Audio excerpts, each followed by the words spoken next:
हम लोग कृष्ण की ओर पुस्तक से पढ़ रहे हैं। आज छठा दिवस है। हम लोग यहाँ पे रुके थे कि कृष्ण भावनामृत को जागृत करने का प्रयास ये साधु वृत्ति है और ऐसे सभी व्यक्तियों के भगवान श्री कृष्ण मित्र हैं। So let's read further. श्रवणम कीर्तनम, श्रवण और कीर्तन से मनुष्य श्री कृष्ण के विज्ञान को समझने के स्तर पर आता है और इस तरह कृष्ण को समझ सकता है। एक रुचिकर बात इसमें यह है कि जब हम भगवान कृष्ण के बारे में श्रवण कीर्तन करते हैं तो ये सामान्य भौतिक विषय को समझने जैसा नहीं है जिसमें भी श्रवण कीर्तन होता है। फिजिक्स, केमिस्ट्री, बायोलॉजी और जो भी कुछ पढ़ रहा है उसमें श्रवण कीर्तन करते हैं, लेकिन कोई भगवान उससे प्रसन्न नहीं होते हैं। स्वाभाविक बात है कि उसकी समझावट भी भगवान ही देते हैं, वो कोई इसमें बात नहीं है। लेकिन जब भगवान का प्रामाणिक रूप से श्रवण कीर्तन किया जाता है तो उस विषय की विशेष रूप से समझावट भगवान देते हैं। तेषामेवानुकंपार्थम अहम अज्ञानजं तमः नाशामि आत्मभावस्तु ज्ञानदीपेन भास्वतः।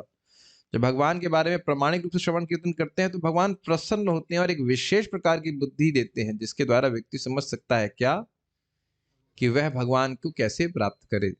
ददामि बुद्धि योगम तम ये न माम उपयान्ति। उस प्रकार की बुद्धि का प्रयोग बुद्धि का दान भगवान अन्य विषयों को समझने वालों को नहीं करते हैं।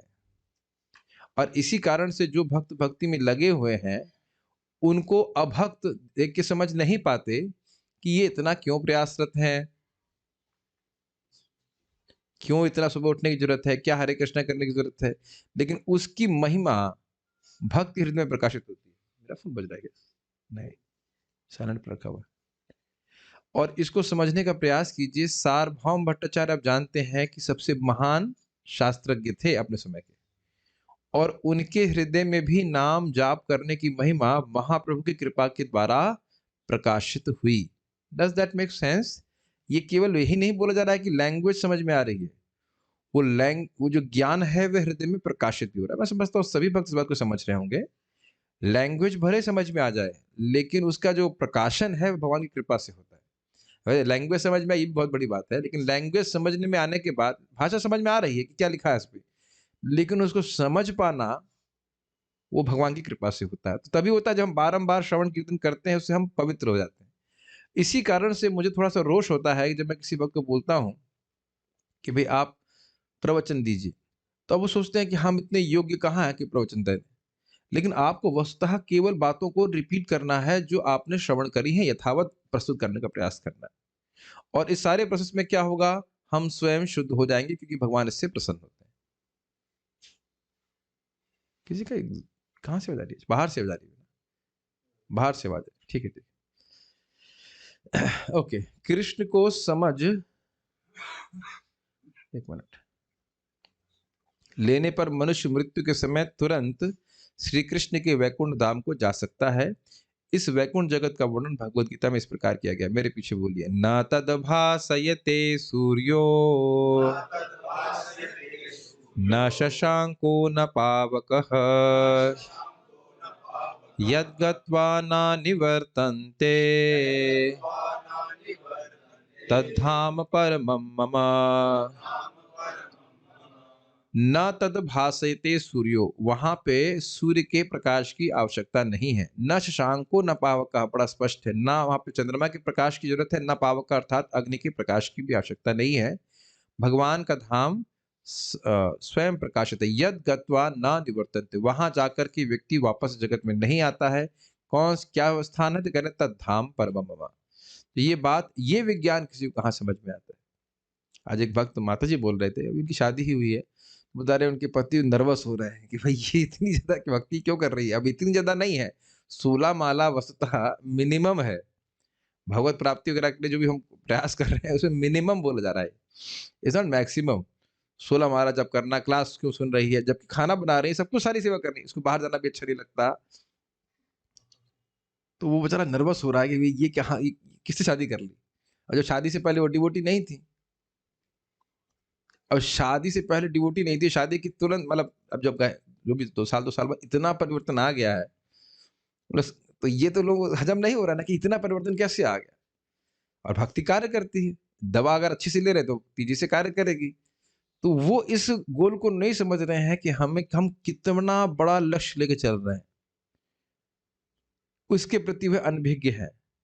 और थोड़ा अनभिज्ञ होने का प्रयास कीजिए। क्या आप लोग अनभिज्ञ होने का प्रयास कर सकते हो? अब आप सोचेंगे कि हमारे लिए अनभिज्ञ होना, कि मृत्यु के बाद भी कुछ जीवन है, ये हमारे लिए कठिन होगा, इज इट नॉट? और जो भौतिकतावादी व्यक्ति है, उसके लिए यह सोचना कि मृत्यु के बाद भी कोई जीवन है और उसके लिए हमें कुछ प्रयास करना चाहिए, वो बहुत कठिन होगा उसके लिए। अभी भी देखिए कि उस चेतना में वापस जाना कितना मुश्किल है ना। जस्ट खाओ पियो मौज करो इत्यादि वाली चेतना, यह संभव नहीं है भक्त के लिए। और उन लोगों के लिए समझने में कठिनाई हो रही है कि भाई ये कितनी मेहनत क्यों कर रहे हैं। तो मेहनत इसलिए कर रहे हैं क्योंकि आप जानते हो कि भगवान के धाम जाना इतना आसान भी नहीं है। इट्स नॉट दैट एक तरह से आसान है, एक तरह से आसान नहीं। आसान इसलिए नहीं क्योंकि बहुत सारी भौतिक वासनाएं हैं, उसको समय समाप्त करने में थोड़ा समय लगता है, लेकिन गंभीर भक्ति करता है तब व्यक्ति भगवान के पास चला जाता है। तो ये हमेशा समस्या बनी रहेगी, लोग समझ नहीं पाएंगे और उनके समझने की हम प्रतीक्षा भी नहीं कर सकते। पता नहीं कितने लोगों को दिखता है, शायद कुछ लोगों को दिखता हो कि जितने भी हमारे रिश्तेदार हैं, वो सेटिंग की गई है, फील्डिंग की हुई है हमारे। फील्डिंग समझते हैं? हमारे तरफ फील्डिंग की हुई है हमको बोल्ड करने के लिए। गलत तो नहीं कह रहे हैं ना? नहीं समझ में आ रहा। जैसे आप बैटिंग कर रहे होते तो आसपास फील्डिंग कर, तो फील्डिंग में जो लगे हुए हैं वो इसलिए नहीं कि आपको मतलब सेवा करना चाहते हैं। जरा सा आपने बॉल गलत मारी, कैच करके बोल्ड कर देंगे आप। तो जितने भी रिश्तेदार हैं उनका सारा कार्य क्या है? प्राय जो भौतिकतावादी रिश्तेदार है क्या करते हैं? भगवान की भक्ति करने में बिल्कुल सहायता नहीं होते। मुझे एक भक्त बता रहे थे कि मतलब एक वृद्ध व्यक्ति हैं, उनके रिश्तेदार को कॉल किए, जैसे भगवान के बारे में बताना शुरू किया, मैं थक रहा हूँ, थकान हो रही है भाई मुझे थकान हो रही है। और कहो कि आपको याद है वो मैं जलेबी कैसी बनाती थी? हाँ बेटा, तेरी जलेबी तो मुझे आज भी याद है तो सारी शक्ति आ गई। तो अब उस समय अब देख लेना, आपका आपका समय ड्रेन कर रहे हैं ना, उसमें ड्रेन कर रहे हैं आपका समय, आप भक्ति से ड्रेन कर रहे हैं आपका समय। तो मैं खाली ये सब बातें इसलिए बोल रहा हूँ कि इस वैकुंठ का कोई वर्णन सुने नहीं है, विश्वास नहीं है और वो समझ नहीं पा रहे कि इतना उच्च गोल है, तो भक्तों का प्रयास वो कभी समझ नहीं पाएंगे। लेकिन भगवान, ध्यान से सुनिएगा, भगवान वैकुंठ है, गोलोक है, इस श्रद्धा को इंग्लिश में कहूंगा एम्पलीफाई करते हैं हृदय में भक्त के। पोषित नहीं, मतलब एम्पलीफाई, जैसे यहाँ पे ना आवाज कम होती तो एम्पलीफाई करके विस्तारित करके बढ़ा देते हैं। तो ये श्रद्धा उसको भगवान एकदम प्रकाशित करते हैं हृदय में कि भाई वैकुंठ तुमको जाना है, इस जगत की चीजों में फंस के क्या फायदा होगा। इसलिए भले ये श्लोक आपको याद हो, मतलब जानते हो, लेकिन बार बार सुनते हैं तो भक्त को बार बार प्रेरणा मिलती, नहीं भाई मुझे ये स्थान इस जगत में मेरा नहीं है, मुझे वैकुंठ की प्राप्ति करनी है, और उसके लिए व्यक्ति प्रयासरत रहता है। तो आगे बढ़ते हैं। यस, मेरे उस परम धाम को ना तो सूर्य प्रकाशित करता है, ना चंद्रमा प्रकाशित करता है, और ना ही बिजली प्रकाशित करती है। जो जीवात्मा वहां पहुंच जाता है वह फिर इस भौतिक जगत में कभी नहीं लौटता। आज भगवत गीता 15.6। आज मैं सोच रहा था कि इस छोटी छोटी चीजों को, मतलब छोटे छोटे उद्देश्यों को लेकर व्यक्ति कितना उत्साहित रहता है। Does that make sense? मेरी बात समझ में आ रही है? छोटा सा, मान लो मैं इस मीटिंग में डिस्कस करने वाला होता कि आप प्रतिदिन 1 लाख रुपए कैसे कमाएं, तब भी लोग लेट आते। सब कुछ वो तो वहीं से दंडवत कर रहे होते आप बताइए प्रतीक क्या कर, उल्टा कहना का भाई उन्हीं को बताऊंगा जिनको शीर्षासन लगाना आता है, तुरंत बहस चालू हो जाएगा शीर्षासन ये एक विचारणीय बात है। लोग पैसा कमाने के लिए क्या क्या नहीं करते, पूरी पूरी रात जग लेते हैं, जग रहे ही हैं, क्या कोई बड़ी बात थोड़ी ना, चाहे उसे स्वास्थ्य खराब होता चाहे कुछ भी हो। लेकिन भगवान की और कौन सी बड़ी उपलब्धि है? कुछ भी उपलब्धि नहीं है, कभी भी छीन ली जाएगी। लेकिन भगवान के धाम जाने के लिए उत्साह लोगों का कम है। कौन तो आज महाराज बोल रहे, हाँ हाँ, बहुत सुंदर बात इसी संबंध में। ये देखो, हम लोगों को इन्फॉर्मेशन मिल रही है भगवान के धाम कैसे जाएंगे, बड़ा बड़ा सुंर एग्जाम। परम पूज्य गौर कृष्ण महाराज सुपर है, वो कह रहे हैं कि देखो, मान लो मैं पिता हूं और राम हरि प्रभु मेरे बेटे हैं और आप इनके मित्र हैं, रामकृष्ण प्रभु। राम हरि सुनाई पड़ रहा है सबको? राम हरि बोला, राम हरि, धीरे से बोल रहा हूं, राम हरि ऐसा करो, शिव जी के मंदिर के पास में जाकर के एक गड्ढा है, वहां थोड़ा खोद देना, वहां बहुत सारा सुना है। अगर वहां धीरे से बोलो कि राम राम हरि, मेरे तुमसे मेरे प्रिय बेटे हो, तुम देखो शिव जी का जो मंदिर ना गांव में, उसके बगल में जाकर के एक छोटा सा, थोड़ा सा उस दिशा में खोदोगे तो सोने का वहां पे एक बहुत बड़ा कलश दबा हुआ है, तुम जाकर के उसको निकाल लेना। तो इससे पहले कि राम हरि जाएगा, राम कृष्ण भाग के जाएगा, है कि नहीं? ले बड़ा सुंदर। अब भगवान बता रहे हैं, धाम धाम के बारे में सुन लिया, और कैसे पहुंचेंगे? मन मना भव मद भक्तो मदयाज इमाम नमस्करो।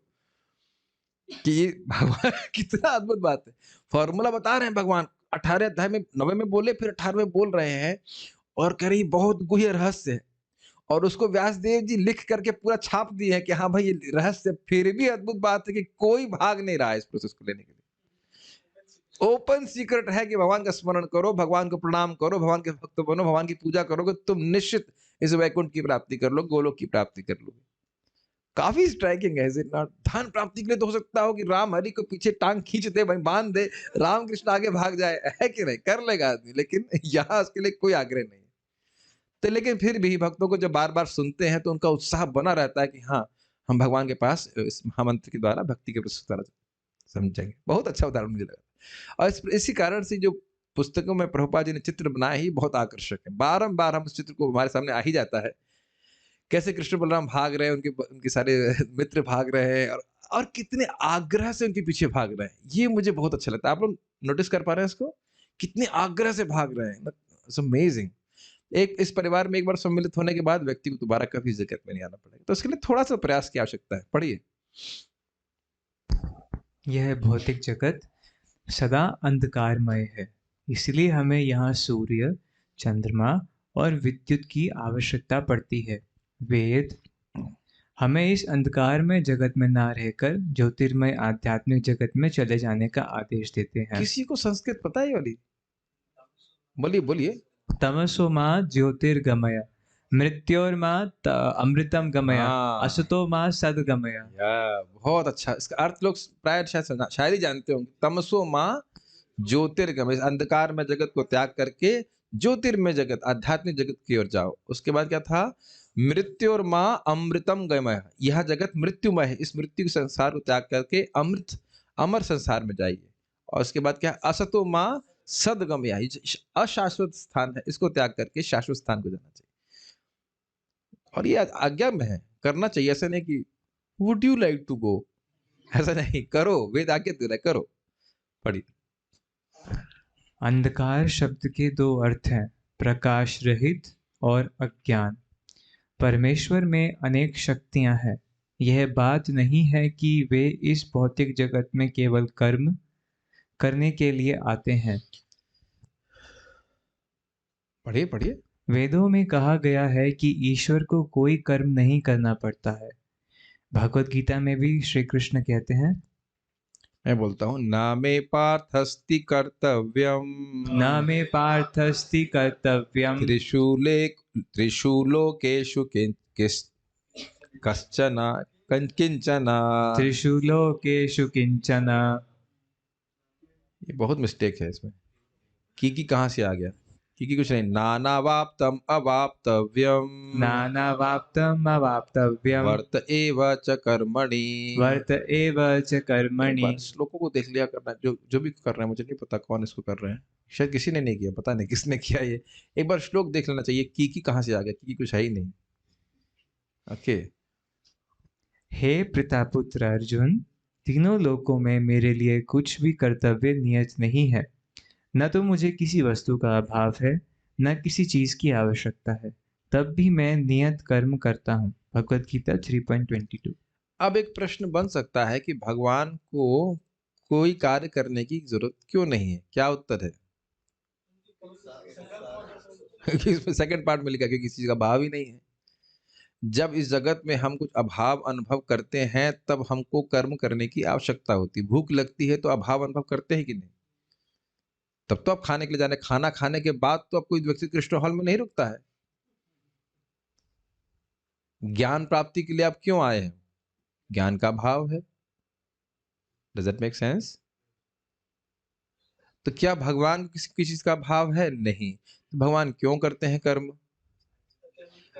हाँ, एक आप हम बार-बार सुन चुके हैं, जन्म कर्म च मे दिव्यम एवं यो वेत्ति तत्वतः। तो भगवान इस प्रकार के दिव्य कर्म इसलिए करते हैं, ताकि उसके बारे में श्रवण कीर्तन करके व्यक्ति मुक्त हो जाए। बहुत अच्छा। इसलिए हाँ, इसलिए हमें ऐसा नहीं सोचना चाहिए कि श्री कृष्ण इस भौतिक जगत में अवतार लेने और अनेक कर्म करने के लिए बाध्य हैं। कोई भी व्यक्ति श्री कृष्ण से बड़ा या उनके समान नहीं है। श्री कृष्ण में स्वाभाविक रूप से ही समस्त ज्ञान विद्यमान है। कुछ चीज़ों को समझना पड़ेगा यहाँ पे। पहले इसको पूरा पढ़ेंगे तो फिर समझाऊँगा। पढ़िए। यह भी नहीं है कि ज्ञान प्राप्त करने के लिए उन्हें तपस्या करनी पड़ती हो या किसी समय किसी से ज्ञान प्राप्त करना पड़ता हो। सभी देश काल में वे ज्ञान से पूर्ण है। उन्होंने अर्जुन को गीता का उपदेश दिया, पर उन्हें कभी गीता नहीं सिखाई गई। ओके, क्या-क्या समझना है? एक बड़ी बात यहाँ पे बहुत महत्वपूर्ण बात है कि तत्वतः भगवान श्री कृष्ण से कोई बड़ा नहीं है और ना उनके कुछ समान है।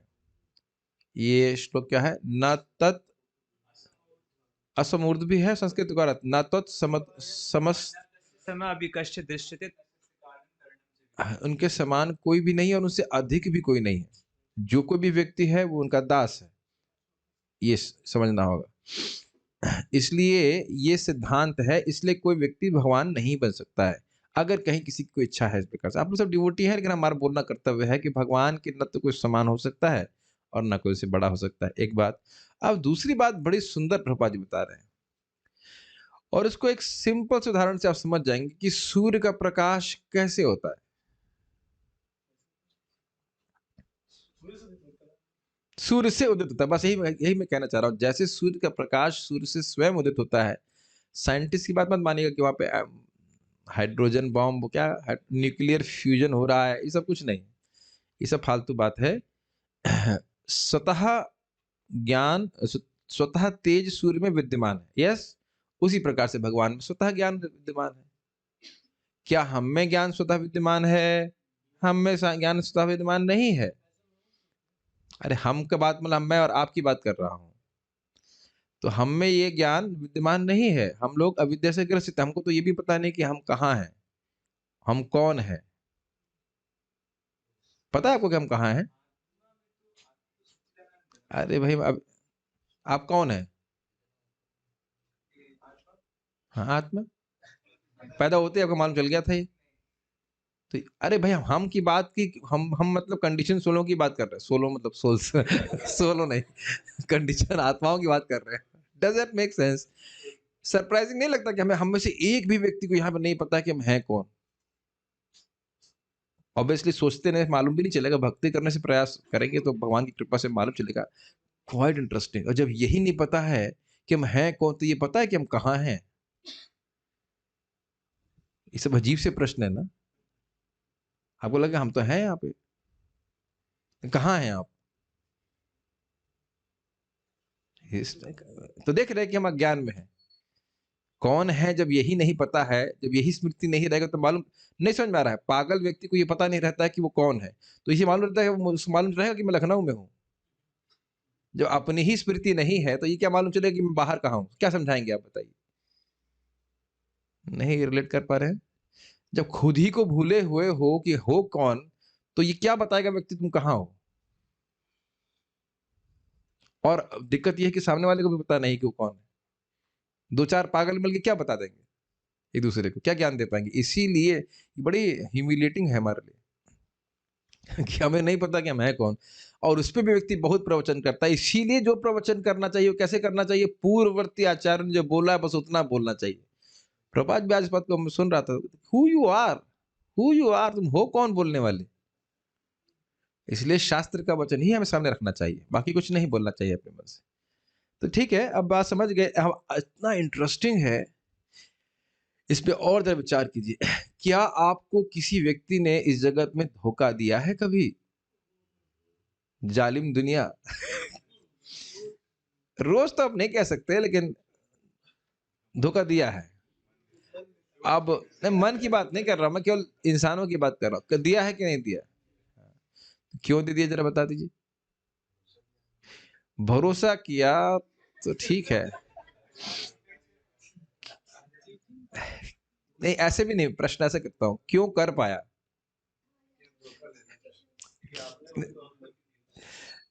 अनुमति अनुमति दी है धोखा करने की। परमिशन। आप मेरा इस कंटेक्स्ट में पूछ समझिए। भगवान का ज्ञान सभी में पूर्ण रूप से विद्यमान हमेशा रहता है। अभी भी नहीं समझ पा रहे हैं, क्योंकि ज्ञान नहीं है। आपको पता होता कि ये व्यक्ति चोर है, तो आपसे आप क्यों उस पे भरोसा करते हैं और क्यों करते हैं? तो भगवान को कोई चीटिंग कर सकता है? अब समझ में आ गया ना? मैं खाली इस बात को एक्सप्लेन करना चाहता हूँ कि भगवान का ज्ञान समस्त ज्ञान स्वतः विद्यमान है, हमारा विद्यमान नहीं है। हमको भरोसा आपने कहा कि करना पड़ा, क्यों करना पड़ा? क्योंकि ज्ञान नहीं है। Does that make sense? हमको भरोसा इसलिए रखना पड़ता है क्योंकि हमें इस व्यक्ति के बारे में पता नहीं, हमारे बारे में क्या सोच रहा है। आपने दुनिया में कितने सारे एग्जाम्पल नहीं सुने हैं भारत की इसमें हिस्ट्री में, कि वो राजा था, उसका जो सेनापति था वो उससे मिल गया, मुसलमान से जाकर उसने सब राजनीति, कितनी बार ऐसे हारे हैं राजा, है कि नहीं? ये काफी इंटरेस्टिंग बात है। और एक और अच्छी बात है, अब मैं किसी को देखूंगा तो मैं तो उसको कुछ नहीं समझ पा रहा हूँ कि उसने बैक हिस्ट्री में क्या किया है, आगे पीछे क्या करेगा, या प्रेजेंट में क्या कर रहा है। लेकिन कितना सुंदर है ना कि हम भगवान के सामने जाते हैं तो भगवान सब देख लेते हैं कि इसने क्या किया क्या नहीं किया।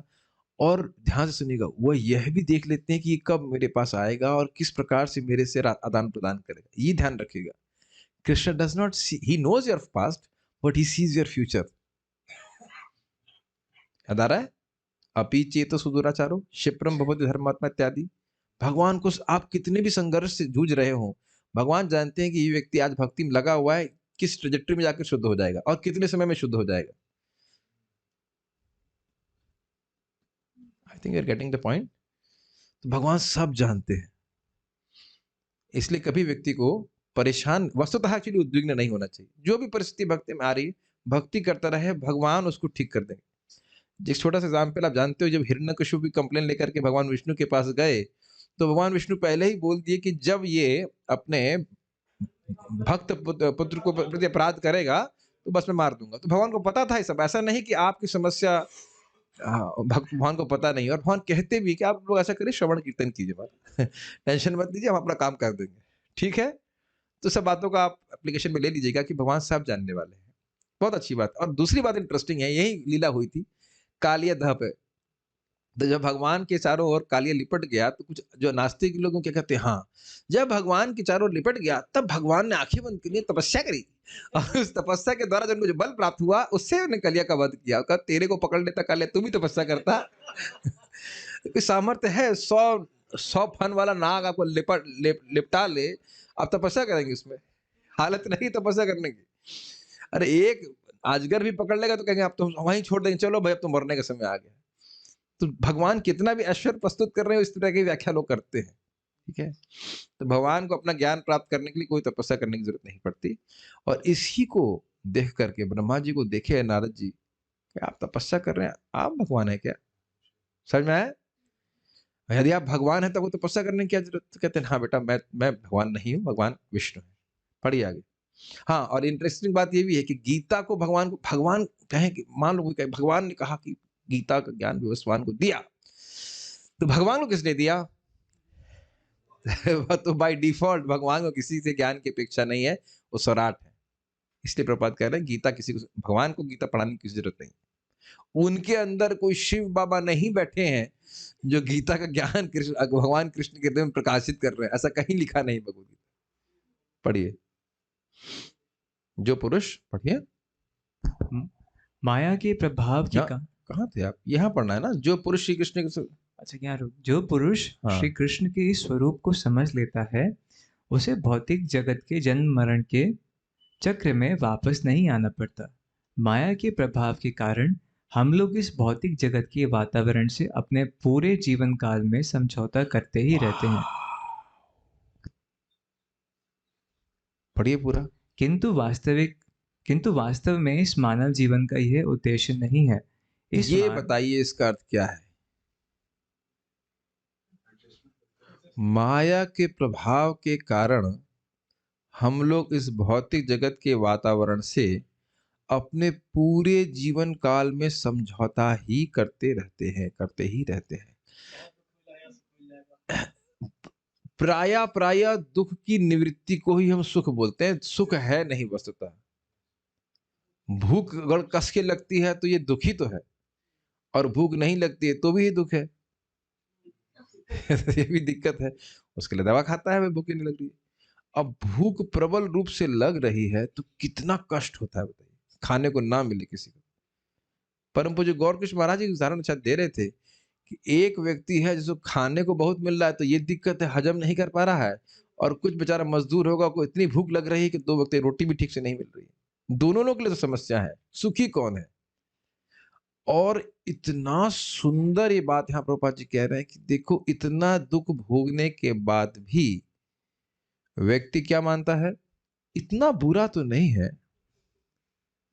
और दूसरा, अच्छा मैं ही दुख भोग रहा हूं क्या?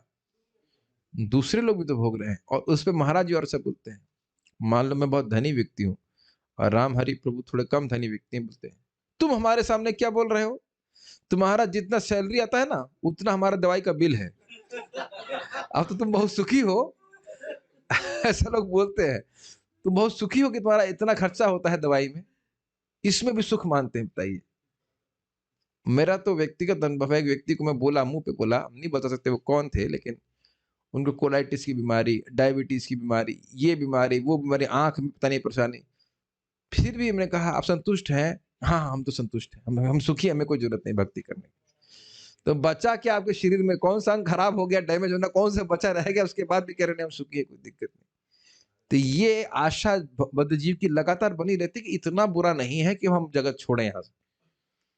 तो यही प्रभुपाद जी कह रहे हैं कि माया, मैं समझ रहे ना, भगवान की शरण में जाना है, आज नहीं। और यही बात महाराज समझा रहे थे कि कितनी बार ये बोलते हैं लोग, बाकी यह स्थिति ठीक हो जाएगी तब मैं भक्ति करना शुरू करूंगा। और ये समझ लीजिएगा कि ये स्थिति ठीक होने से पहले ही व्यक्ति पार हो जाएगा। पार हो जाएगा मतलब मर जाएगा। ये मेरे सामने तो अनुभूत है कि हमारे, खैर वो भक्ति करते थे, दीक्षित भक्त भी थे। मैंने कहा और थोड़ा क्लास आइए, भक्ति करिए, बस बस प्रभु जी बस ये लड़की हमारी जो है इसकी शादी हो जाए, फिर तो मतलब अब एकदम फ्री होकर के भक्ति करेंगे। और लड़की की शादी हो गई, बस 10 दिन के बाद लगा, 10 दिन भी नहीं होंगे, कितना समय नहीं पता, हार्ट अटैक पड़ा और शरीर छूट गया। वृंदावन में शरीर छोड़ा तो अच्छी बात है, लेकिन फिर भी इसी तरह से व्यक्ति टालता रहता है। और क्यों टाल रहा है जरा बता सकते हैं आप क्यों? Can somebody hit on the nail on the head कि वो क्यों टाल रहा है, भगवान की शरण में जाने को क्यों टाल रहा है? श्रद्धा नहीं भाई, ये थोड़ा बोल रहे हैं कि आप अब बिल्कुल घर बार छोड़ के चले जाइए। ये भी नहीं बोल रहा हूँ कि पैसा छोड़ के चले जाओ, लो पैसे के साथ सही था भगवान की शरण में। अटैचमेंट, जिसको वो लेप रहे हैं, पोत रहे हैं ऊपर से नीचे तक। याद है एक बार प्रश्न आया था कि 50 साल के बाद वानप्रस्थ लेना चाहिए क्या? 53-54 वाले व्यक्ति पूछ रहे हैं, क्या सुनना चाहते हैं? 75 में लेना चाहिए।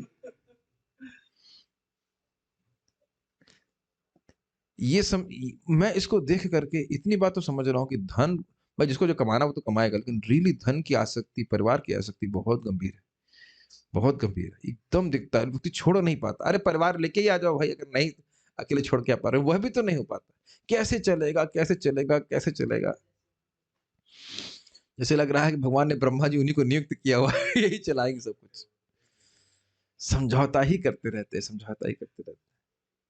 आपने कभी देखा है अपने पड़ोसों में, कभी घर में देखा है कि लड़का बिल्कुल कुत्ते की तरह दुत्कारता है, स्पेशली नॉन डिवोटी फैमिली में अधिक होता, देखा होगा आपने, और फिर भी व्यक्ति घर से छोड़ता नहीं। और प्रभुपाद जी बड़ा मजाक बनाते हैं, महाराज जी बोल रहे थे खूब गाली देगा। जो बूढ़ा है वो मैंने तो देखा भी ऐसे, एकदम आंखों से देखा था, वो थूक रहा है वहीं पे, जो छी छी छी, बहुत पीक में थूक रहा है, खाना नहीं दे रही है, रोटी नहीं दे रही, ऐसे कर रहा है। अब अगर खूब चिल्लाने के बाद उसको 2 रोटी मिल जाती है तो वो सोचता है कि इसमें बहुत बड़ा स्वामी हूँ। ये बात है। शायद प्रभुपाद तीसरे स्कंद में बताते हैं, महाराज जी बड़ा ग्राफिकली इसको बताते हैं कि खूब खखार निकल रही है, खूब चीख रहा है, और सब लोग सोच रहे हैं कि राम जी इनकी अब सुन लेते तो बड़ा अच्छा होता, प्रार्थना कर रहे हैं मर जाए बाप हमारा, है कि नहीं? लेकिन फिर भी वो सोच रहा है कि हम स्वामी हैं, हम स्वामी हैं। ये बहुत, ये समझौते वाली बातें हैं। चलिए आगे बढ़िए। इस मानव जीवन का उद्देश्य कृष्ण के तत्व विज्ञान को समझना है। हमारी भौतिक आवश्यकताएं हैं आहार, निद्रा, मैथुन, आत्मरक्षा और इंद्रियों द्वारा विषय भोग में तृप्ति। ये आवश्यकताएं मनुष्यों और पशुओं में समान हैं। पशु जगत इन समस्याओं का समाधान करने के प्रयास में व्यस्त रहता है, और यदि हम भी केवल इन समस्याओं के समाधान करने में ही लगे रहें, तो पशु हमसे किस तरह भिन्न होंगे? अच्छा, एक बात आपने देखी है कि वस्तुतः अगर इंसान थोड़ा बुद्धि लगाए तो इन चीजों के लिए उसको बहुत प्रयास करने की जरूरत नहीं है। आप लोग अभी प्रसाद पा रहे थे, अच्छा देख रहे थे, आ रहा तो मारने के लिए तो नहीं आ रहा है क्या? इस तरह से खाना पड़ता है हम लोग को। आप बंदरों को खाते हुए देखिए, पक्षियों को खाते हुए देखिए, ऐसे लगेगा बड़ा फ्री जीवन है। सब लोग समझ पा रहे हैं मैं क्या कह रहा हूँ? वो 6 बार इधर-उधर देखेंगे कहीं कोई हम पे अटैक तो नहीं करने आ रहा है। एक दिन ऐसे खाना खाना पड़े तो खा नहीं पाएँगे। Are you able to understand this point? एक दिन आप ज़िंदगी में कभी खाएँ ऐसे कि आपकी जान पे घात लगा हुआ है और आपको रोटी खानी पड़ रही है? गन पॉइंट पे नहीं, यह डर, गन पॉइंट पे तो फिर भी लगेगा जब हाँ, गन पॉइंट लगी हुई है। यह डर कि कहीं कोई आके गोली मार ना दे, ऐसा कभी नहीं हुआ ना जीवन में। अब आराम से सो रहे हैं तो सो ही रहे हैं। यहाँ देखा है आपने बंदर लोग सो रहे होते इतने में दूसरा बंदर आके काट खा जाएगा उनको कस के। कभी आपको ऐसे डर डर डर में सोना नहीं पड़ा होगा? कभी-कभार कोई भूत-वूत आ जाता है तो डर लगता है ऐसे अलग तो वो सपना हमारा डरावना आ जाता है तो ऐसे कुछ। कभी आपको ऐसा नहीं लगा होगा, लगा कभी? आज तक हिस्ट्री में? सोना खाना तो हो गया, बाकी चीज़ों के बारे में छोड़ देते हैं, डिस्कशन करने की ज़रूरत नहीं। तो ज़रा विचार कीजिए कि सुविधा दी गई है, तो कुछ अपेक्षित नहीं है। फैसिलिटी दी गई है तो कुछ रूल भी तो पालन करना है। किस लिए दी गई है? ताकि हम शांति से ठीक है, जो आवश्यकता है उनको पूर्ण कर लें और उसके बाद जो बाकी समय है वो पूरा भगवान की भक्ति में लगाएँ। ये है सिद्धांत। ये नहीं कि सारा समय बचा दिया, सारा समय लगा दिया इन्हीं चीज़ों में इकट्ठा करने में, अब उसके बाद घंटा 2 घंटा जो बचा, वो भगवान की भक्ति में लगाना है। That is not the goal of life, human form of life. और जितना जल्दी ये बात समझ लें, उतना अच्छा है। Does that make sense? ठीक है। ये आपको समझ में आया कि हम लोग को अधिक सुविधा प्राप्त है? अब जैसे आप प्रैक्टिकल देख लो कि प्रभुपाद एग्जाम्पल देते हैं कि जज और इंजीनियर इत्यादि को बड़ी सुविधा प्राप्त होती है। गाड़ी में घूमता ही करता है, वो करता है। तो बिना कारण के मिल रहा है कि कुछ उसके दायित्व भी है कि नहीं? एक जरा सा साइन इंजीनियर कहीं गलत कर दे या कुछ भी एक डिसीजन गलत कर दे, पूरा पुल नीचे गिर जाएगा। तो उससे उसको बुद्धि दी गई है, सुविधा दी गई है, तो उस बुद्धि के द्वारा बुद्धि के कारण सुविधा दी गई है, एजुकेशन दी गई, ट्रेनिंग दी गई, तो वो अब उसके लिए अपेक्षित है कि वो सही decision they. Does it make sense? Okay, पढ़िए।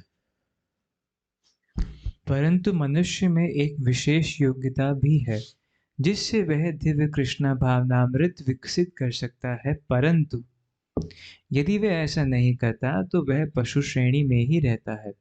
आधुनिक सभ्यता का यह एक महान दोष है कि उसमें जीवन निर्वाह संबंधी इन समस्याओं को हल करने पर बहुत अधिक बल दिया जाता और है। महाराज उसको बहुत सुंदर से समझाते हैं कि हम तो देखे नहीं, आप लोग देखे होंगे अमेरिका में यही सब चीज़ के लिए, आहार निद्रा आदि के लिए बड़े-बड़े स्टोर बना रखे हैं। कितने बड़े हम तो नहीं देखे हैं मतलब, लेकिन आप अनुभव कर सकते हैं कि खाने के लिए और हाँ? बहुत बड़े रहते, कई एकड़ों में होते होंगे शायद नहीं?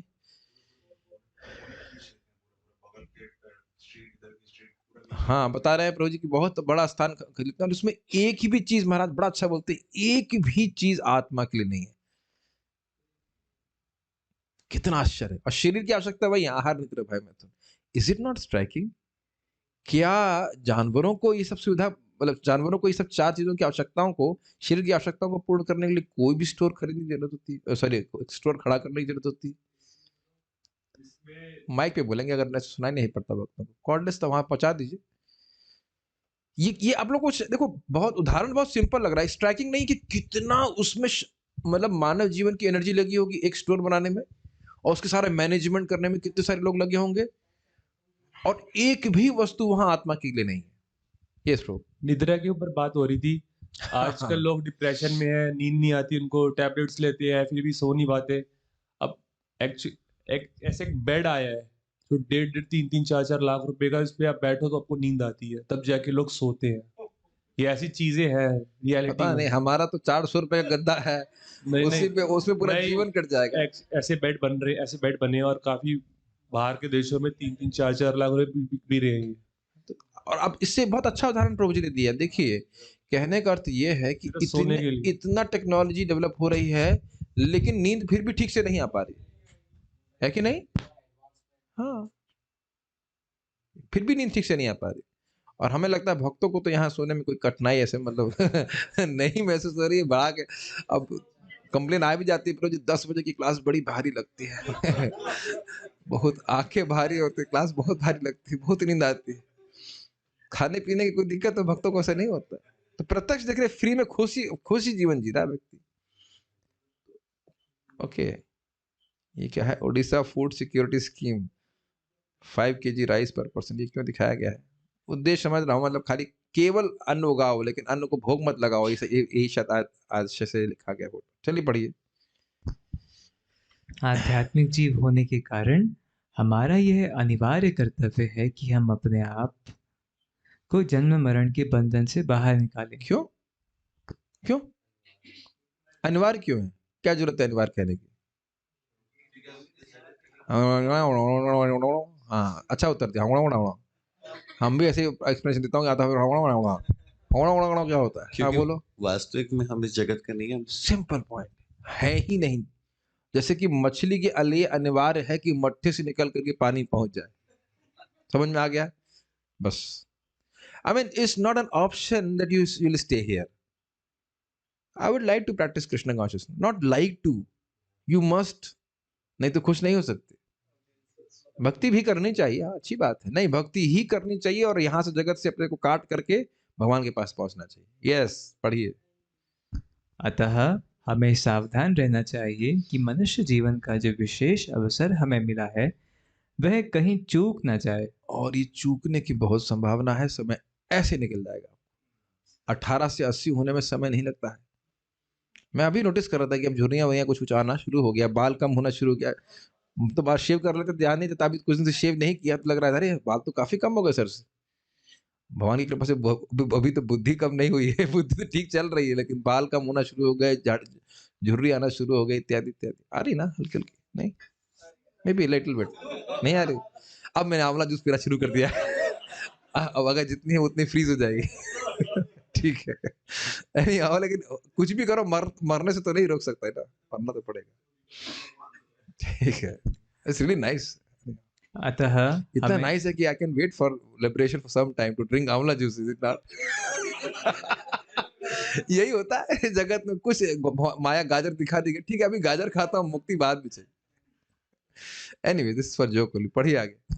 अतः हमें सावधान रहना ये चाहिए। पढ़ लिया आपने। श्री कृष्ण स्वयं श्री कृष्ण स्वयं गीता का उपदेश देने के लिए और कृष्ण भावना भावित बनने में हमारी सहायता करने के लिए आते हैं। वास्तव में यह नाशवान भौतिक सृष्टि हमें इसी भगवत भावना को जगाने के लिए दी गई है। यदि इस अवसर तथा दुर्लभ मनुष्य शरीर को हम कृष्ण भावनामृत को प्राप्त करने में नहीं लगाते तो हम इस दुर्लभ अवसर को खो देंगे। इसके अनुशीलन की प्रक्रिया बड़ी सरल है। श्रवणम कीर्तनम, भगवान नाम का श्रवण और कीर्तन। हमें सुनने के अतिरिक्त और कुछ नहीं करना है। ध्यान से सुनने पर आत्मज्ञान की प्राप्ति निश्चित है। अब इतना कितना गंभीर बात प्रभुपाद पे कह रहे हैं। अब कठिनाई ये है कि जो श्रवण करेगा उसको समझ में आएगा कि श्रवण करना महत्वपूर्ण है, और जो श्रवण नहीं करेगा उसको ये नहीं समझ में आएगा कि श्रवण करना महत्वपूर्ण है। श्रवण मीन्स भगवत गीता, भागवत और नाम। ये दो ही चीज बार बार प्रभुपाद जी तात्पर्य में कह रहे हैं कि भगवान के बारे में श्रवण करना और भगवान के नाम का श्रवण करना। ऑब्वियसली श्रवण का मतलब बोलना।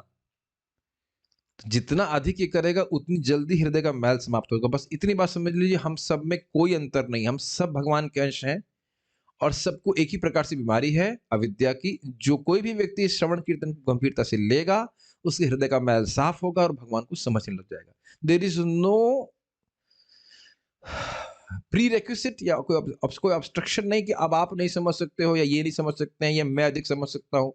जिसने जितना अपने हृदय को शुद्ध कर लिया उतना अधिक भगवान को वो समझ पाएगा। इसमें मैं बारंबार रिपीट कर चुका हूँ, फिर रिपीट कर रहा हूँ, स्त्री पुरुष बच्चा बाल बूढ़ा सबका कोई भी अपेक्षा नहीं है। जिसने अपने हृदय को जितना शुद्ध किया है भगवान की भक्ति के द्वारा, वह उतना से ज्यादा भगवान को समझ पाएगा। Does it make sense? और शुद्धिकरण कैसे हो रहा है, आप क्या सीख रहे हैं यहाँ पे बताइए? श्रवणम कीर्तनम, श्रवणम कीर्तनम, बारंबार ठोक ठोक कर भागवत में आप देखेंगे इसी को फोकस किया जा रहा है। पढ़िए आगे। श्री कृष्ण अवश्य ही हमारी सहायता करेंगे क्योंकि वे हमारे हृदय में विराजमान हैं। हाँ, एक बात ध्यान रखिए, प्रभुपाद बड़ा विनोद उसमें कहते हैं जब कोई गीता पढ़ता है, मुझे बड़ा अच्छा कमेंट लगता है, प्रभुपाद कहते हैं वाह, इस जगत में तो कोई गीता नहीं पढ़ रहा है, ये जीव गीता पढ़ रहा है, बहुत अच्छी बात है, कृष्ण बहुत प्रसन्न होते हैं। फिर अप्लाई कर लीजिए तेषामी वालों के ऊपर। ऐसे ही भक्तों के हृदय में जो भगवान के श्रवण कीर्तन में लगे रहते हैं, भगवान कृपा करके सारा ज्ञान उदित कर देते हैं। तो अब देखिए कितना सुंदर प्रोसेस है। मानो कोई अनपढ़ है तो क्या भगवान की कृपा प्राप्त कर सकता है? बिल्कुल कर सकता है। और पढ़ नहीं सकता तो क्या सुन भी नहीं सकता है कि नहीं? तो ये एक बहुत अच्छा तरीका हमको समझ, बड़ा स्पष्ट तरीका समझा रहा। अनपढ़ व्यक्ति भी सुन सुन करके भगवान की कृपा को प्राप्त करेगा। 13वें अध्याय में आप उसको पढ़ेगा। ओके। हमें तो केवल थोड़ा समय निकालकर प्रयत्न करना है। हमें किसी के द्वारा यह पूछे जाने की आवश्यकता नहीं पड़ेगी कि हम प्रगति कर रहे हैं या नहीं। हमें इसका पता अपने आप ही लग जाएगा, जैसे एक भूखे व्यक्ति को पेट भर भोजन करने पर तृप्ति अनुभव हो जाती है। क्या फोटो लगा रखा है ये तो कृष्ण हॉल का फोटो लग रहा है मुझे पेड़ एकदम फूल गया, दवा के प्रसाद पाया उसने 6 गुना ठीक। चाय नहीं हो, चढ़ना मृत था उसमें मट्टा पिया भगवान, कितना खुश हो गया ये। Very nice. किसी के बचपन की फोटो लग रही था ठीक है, खाओ खाओ, कोई दिक्कत नहीं। बोलिए। कृष्ण भावनामृत अथवा आत्म साक्षात्कार की यह प्रक्रिया वस्तुतः कठिन नहीं है। श्री कृष्ण ने गीता में इसे अर्जुन को सिखाया था, और यदि हम गीता को वैसे ही समझ लें जैसे अर्जुन ने उसे समझा था, तो हमें जीवन के लक्ष्य तक पहुंचने में कोई कठिनाई नहीं होगी। परंतु यदि हम भगवत गीता की व्याख्या अपनी सांसारिक शैक्षणिक विद्वत्ता के अनुसार करने लगे तो सब कुछ बिगड़ जाएगा। ये सब समझ में आ गया? मुझे पानी दीजिए, मान लो मैंने राम हरि प्रभु को बोला मुझे पानी दीजिए, क्या अर्थ है? पानी मुझे देना है। कि नहीं, मुझे पानी दो मतलब मुझे पानी दो। अब ये भी बोलना शुरू करते हैं मुझे पानी दो, तो ये अर्थ नहीं, बस यही कई बार महाराज समझाते हैं। सीधा सीधा जो अर्थ है उसको वैसे ग्रहण कर लीजिए, समझ में आता है। लेकिन सीधा अर्थ भी हम लोग नहीं ग्रहण कर पाएंगे अगर आचार्यों की हम टीकाओं को तात्पर्य को नहीं पढ़ते हैं। प्रभुपाद जी तात्पर्य को नहीं पढ़ेंगे तो समझ नहीं आएगा कि भाई मय्ये व मन आधस्व का अर्थ क्या है, मन को अर्पित करने का क्या अर्थ है, बुद्धि को अर्पित करने का क्या अर्थ है। ये ध्यान दीजिएगा, यहां आप केवल संस्कृत के द्वारा भी आप नहीं समझ पाएंगे इसका अर्थ क्या है।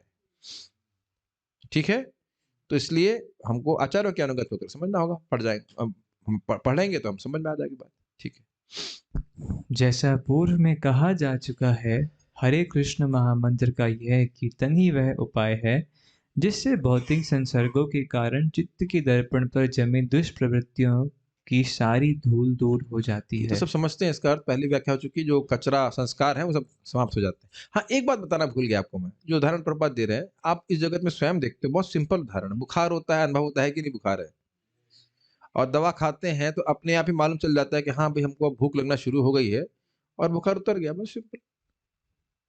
Is it not?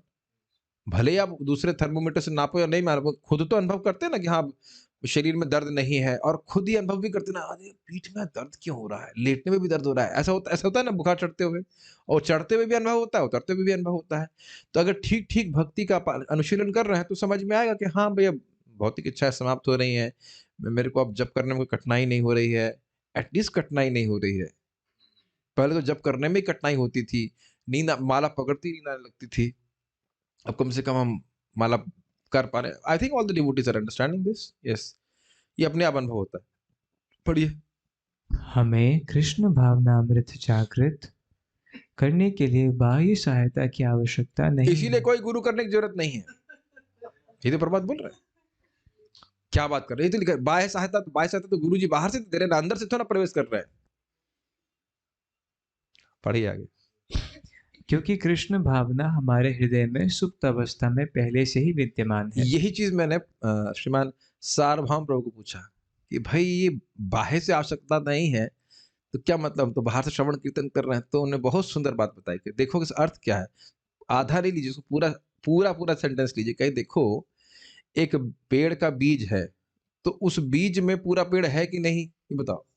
है, लेकिन जल और सूर्य की रोशनी कहाँ से आती है? बाहर से आती है।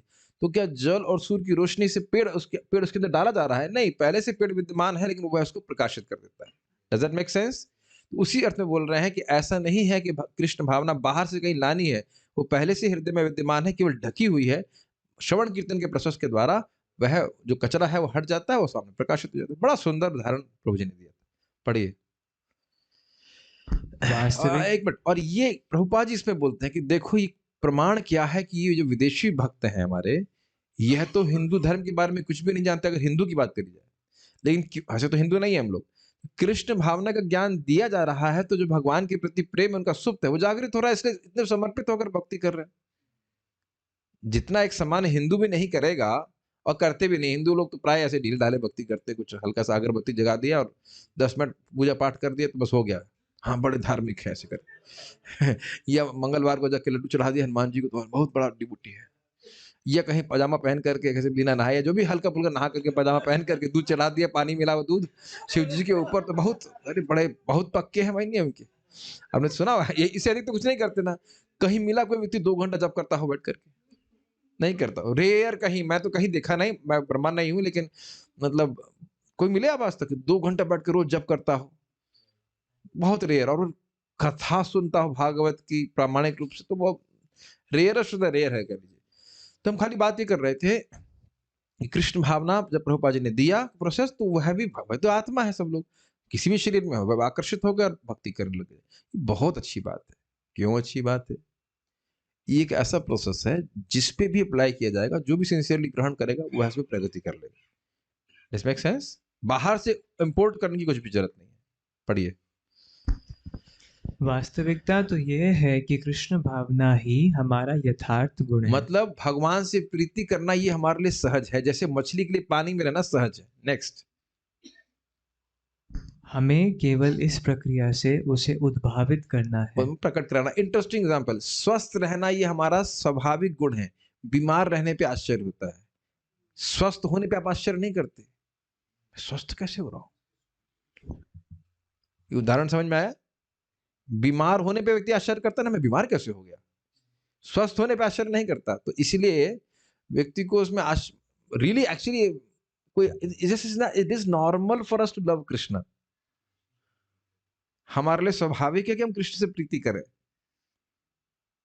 Make sense? ओके।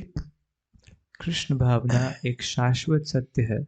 यदि यह कोई मतवाद या किसी संस्था द्वारा थोपे हुए विश्वासों का संकलन नहीं है। इसकी व्याख्या तो आप लोग समझ गए। अन्य हिंदू, मुसलमान, क्रिश्चियन जो कुछ भी है वह एक आत्मा पे उपाधि चेपी जा रही है कि तुम हिंदू हो, तुम मुसलमान हो इत्यादि। लेकिन जब बोला जा रहा है कि जीव का स्वरूप कृष्ण का नित्य दास है, तो कोई उपाधि नहीं है। ठीक है। यह प्रत्येक प्राणी में विद्यमान है, चाहे वह मनुष्य हो या पशु। लगभग 500 वर्ष पूर्व जब श्री चैतन्य महाप्रभु दक्षिण भारत की यात्रा करते समय एक गहन वन में से होकर निकलते हुए हरे कृष्ण महामंत्र का कीर्तन कर रहे थे, तो बाघ, हाथी, मृग आदि सभी वन्य पशु कृष्ण के पवित्र नामों की धुन पर उनके संकीर्तन नृत्य में सम्मिलित हो गए थे। ओके, आगे ये फोटो आप देख ही रहे हैं। महाप्रभु ने बाघ और हाथियों तक को संकीर्तन करा दिया, और वो भी एक साथ। और उनके पीछे जो बलभद्र भट्टाचार्य थे, उनकी तो हालत खराब हो रही थी। हम लोग कभी जरा अपने आप को एक क्षण के लिए वहां लेके जाए कि आप बलभद्र भट्टाचार्य हैं और महाप्रभु तो उन्मत्त होकर कीर्तन कर रहे हैं, और सामने शेर आ गया और बाघ आ गया, तो अपनी तो हालत टाइट हो जाएगी। तो महाप्रभु की लीला में प्रवेश करने से पहले सोच लीजिएगा कि क्या बन रहे हैं आप। ठीक है। तो ये प्रभुपाद ने उदाहरण क्यों दिया? एक महान भक्त, क्योंकि सभी जीव भगवान के अंश हैं, उन सभी के हृदय में कृष्ण भावना को जागृत कर सकते हैं संकीर्तन की विधि के द्वारा। Last paragraph. निस्संदेह यह संकीर्तन की शुद्धता पर निर्भर है। जैसे जैसे हम जप में प्रगति करते हैं वैसे वैसे शुद्धिकरण जरूर होगा। ये कुछ लाइन समझ में आई। संकीर्तन तो बहुत लोग कर सकते हैं और बहुत लोग कर भी रहे हैं। उसकी शुद्धता का अर्थ क्या हुआ? कितनी शुद्धता से या शुद्ध भाव से भगवान का नाम उच्चारण किया जा रहा है। Not only attention, with intention, प्रेम भाव से। प्रेमी भक्त अगर हरि नाम उच्चारण कर रहा है तो किसी के भी हृदय में कृष्ण प्रेम जागृत कर देगा। और ये शिला प्रभुपाद जी ने भी करके दिखाया। जिन लोगों के विदेशी लोग थे वो तो अब देख ही रहे होंगे, सब लोग वीडियो देखे हैं ना, कैसे वो शायद ड्रग्स लिए होंगे या जो कुछ भी है, और हरे कृष्णा प्रपात गा रहे हैं। ना कोई मृदंग है, ना हारमोनियम है, ना करताल भी नहीं थे वहां पे ना। क्या कहते हैं, छोटा सा ड्रम बोलते हैं, वो बजा रहे हैं प्रभुपाद जी। और इतने लोग हरे कृष्ण मंत्र श्रवण करके पवित्र हो गए। उनको पता भी नहीं चला कि वो परिवर्तित कब हो गए। सो ओके, आपने यहाँ पे इस चैप्टर में आपने क्या सीखा? हरे कृष्ण संकीर्तन और कृष्ण भावना में तो जगाने की विधि क्या सीखी? सार क्या है? सार ये है कि श्रवण कीर्तन के द्वारा भगवान के बारे में श्रवण कीर्तन करे, भगवद गीता भागवतम से, और हरे कृष्ण मंत्र का जब बड़ी गंभीरता से करेगा तो धीरे धीरे उसकी कृष्ण भावना जो सुप्त अवस्था में है वो जागृत हो जाएगी। So we shall stop here.